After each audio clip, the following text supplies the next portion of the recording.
Starting in chapter 14, Sinan feels a lot of resent towards Americans because he feels like they caused this mess.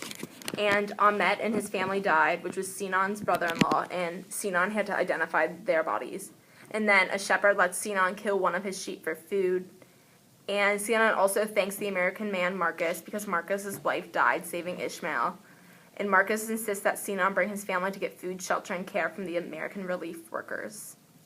In chapter 15, Iram spies on her father in Marcus's meeting, and she finds Dylan in a bus and they reunite. They both say how they haven't been able to stop thinking of each other.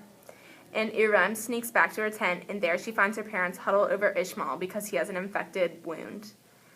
In chapter 16, Sinan gives part of the sheep to the other families at the camp, and his family eats the majority of it. Ishmael is up and playing, even though his injury is serious, they thought. Iram suggests they go to the American camp, and Nulafur agrees, but Sinan refuses.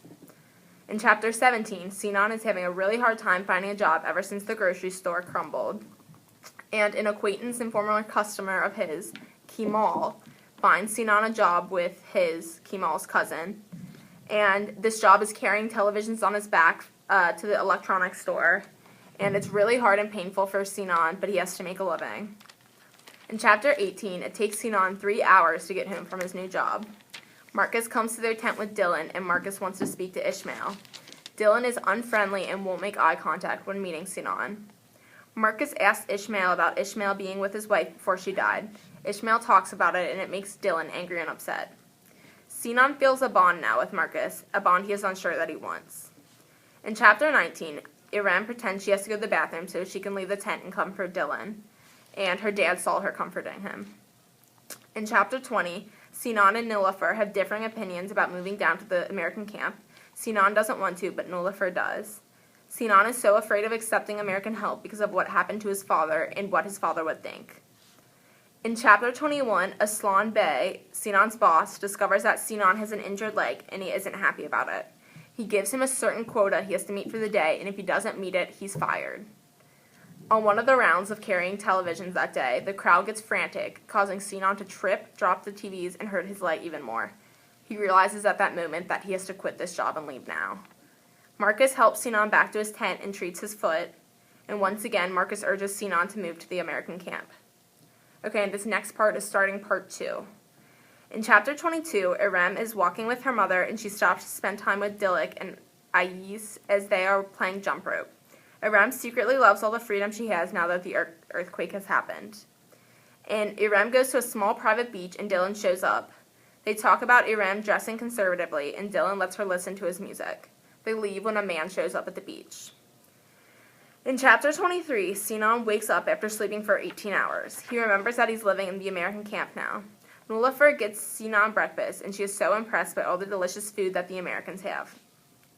In chapter 24, Iram feels ashamed that she was hanging out on the beach with Dylan, but then she decides she doesn't really care what people think. She meets up again with Dilek and Eilis and jumps rope. In chapter 25, Sinan feels some relief and feels like a weight has been lifted off his shoulders since the earthquake. There is more peace because there aren't so many troops around. Marcus cares for Sinan's injured leg each night, and it makes Sinan trust him more. Sinan's family is settling well into the American camp, but Nulafur still has fears that everything won't turn out all right. In chapter 26, Dylan and Iram sneak away to spend time together. Iram knows she shouldn't be doing it, but she kisses Dylan.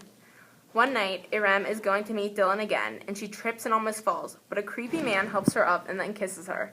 She recognizes him from her father's store. He says he won't tell her father about her boyfriend. Iram kicks and bites the man, so he finally lets her go.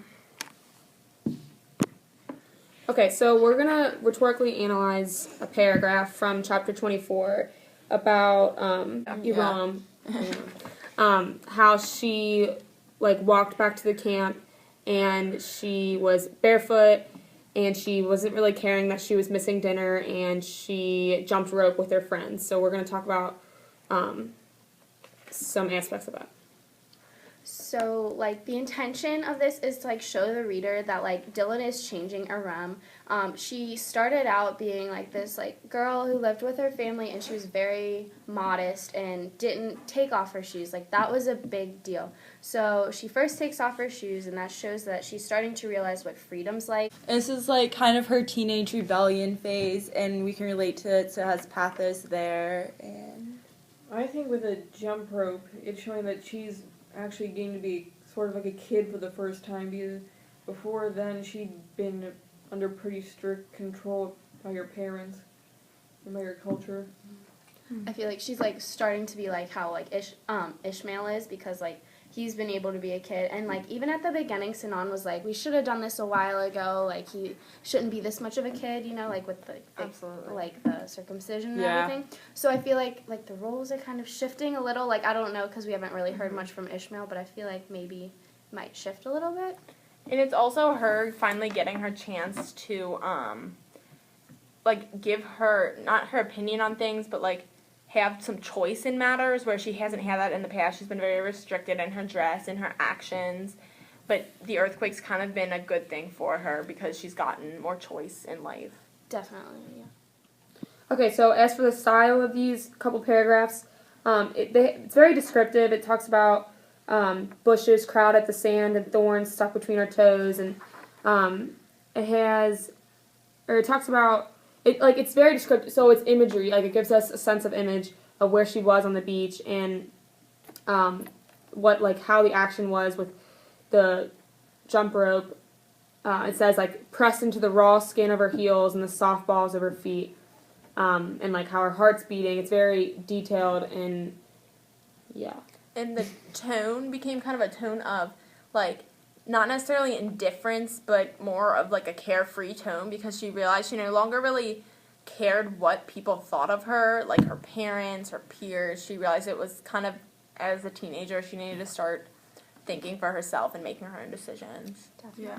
And then the arrangement started off describing, like, everything that was going on, the ground beneath her feet, but then it kind of shifted towards... Like, we kind of, like, it's, like, to the relationship side of the arrangement, so, like, her relationship with her parents, as we've discussed before, is, like, kind of, like, she's kind of drifting from that, because, like, as it says, like, after the description of the feet, that she didn't really care that she missed dinner, and then with that, and then it switches to just back to the description of she sees the jump rope and the people all around, and finally, like, it just, like, ends, like, with, like, her jumping rope. So that's the arrangement.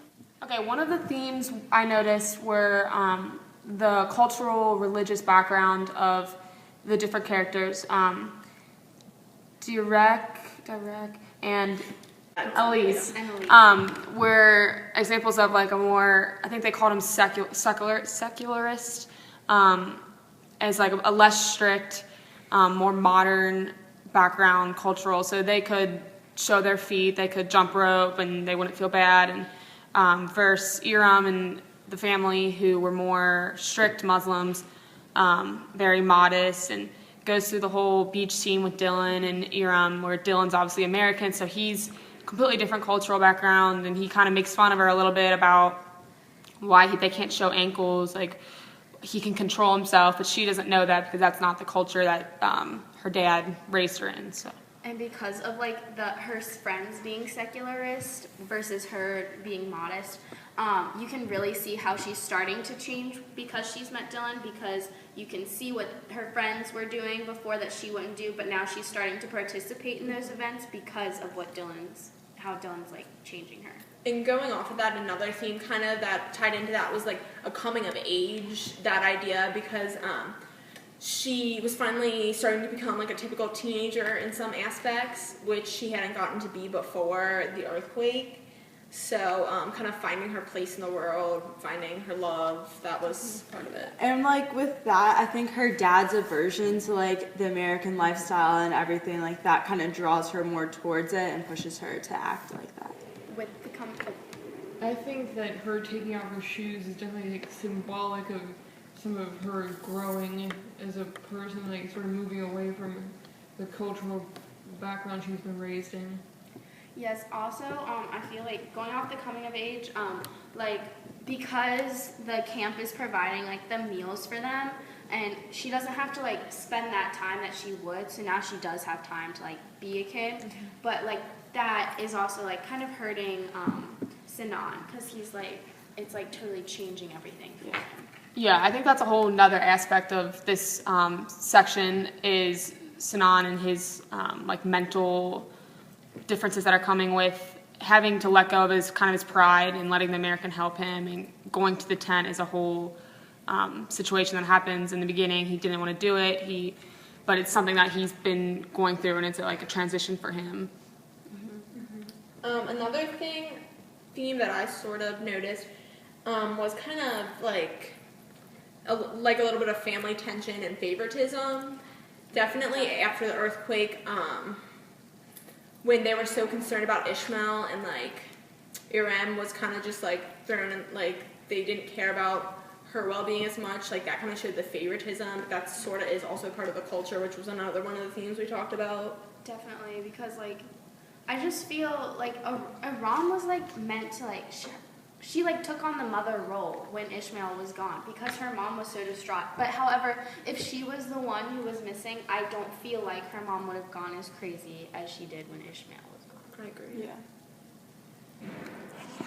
Okay, so some symbolism we found was like between Marcus, like wrapping the bandage in the foot of Sinan, because like it's kind of symbolic about how Marcus is healing Sinan, so it's like symbolic of how like the camp and they all are like working together to heal each other through tough times. I think part of Sinan's logos is that he's been in one role of the family caretaker and like the sole provider for so long, and then when Marcus comes in and when the earthquake happened, he didn't know how to adjust to that, especially since he's been doing it for so long, and that was what he's raised doing. And I think that's like kind of why he worked so hard to like get that new job of carrying the TVs, because it was logical that he wanted to continue providing for his family even though his source of income was gone. Yeah, like most people, they would just like stick with the camp and be like, well, they're providing the meal for us, like let's just go with it. But he can't like accept that because of his pride, and he's been doing it for so long. He needs that purpose, like to care for his family, which also goes along with the theme of like the men being the caregivers versus the women being the housewives and things. Yeah, it's like it's all he's ever known, so it's kind of hard for him to adapt to that situation. And I think that's also a sense of pathos. We can all relate to that, like giving up something or having to sacrifice something of yourself to give it to your family. Definitely. Mm-hmm. There is a lot of pathos in this section, like especially with like Aram. Like we can all like understand, like we've all wanted, like we think like that our parents are like so like constricting, and like we just want to get away, and I feel like that's what Aram's trying to do right now, and that adds to her pathos. And I think there has always been ethos in this story because the author is clearly someone who's very familiar with this culture and the common traditions and like the family roles in this culture, which have continued to play out, like the favoritism of the boy. So that lends itself to the pathos. Yeah, and as what I said about the secular, and that's proof that she shows ethos and she knows what she's talking about with how modest some Muslims are and versus others. However, at the end, there's this scene with Aram and the man when he like sort of almost rapes her. Yeah. I guess.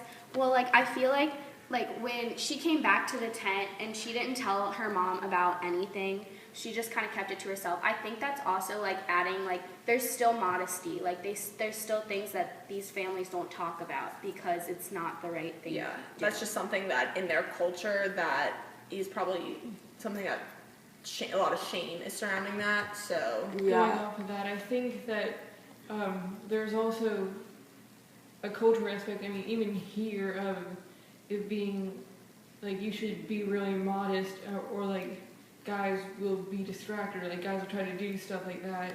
And so I think that she might have feared that her parents would say, "I told you so," or something. Yeah, especially because she had taken off her shoes and the guy had like seen it all. Yeah, I think it's like kind of a plot twist almost, because we were so into Iram being now this free girl and more carefree, and then this happened, so it's kind of like almost like a punishment to her. It seems as though it's a punishment to her, but Yeah, good talk, guys.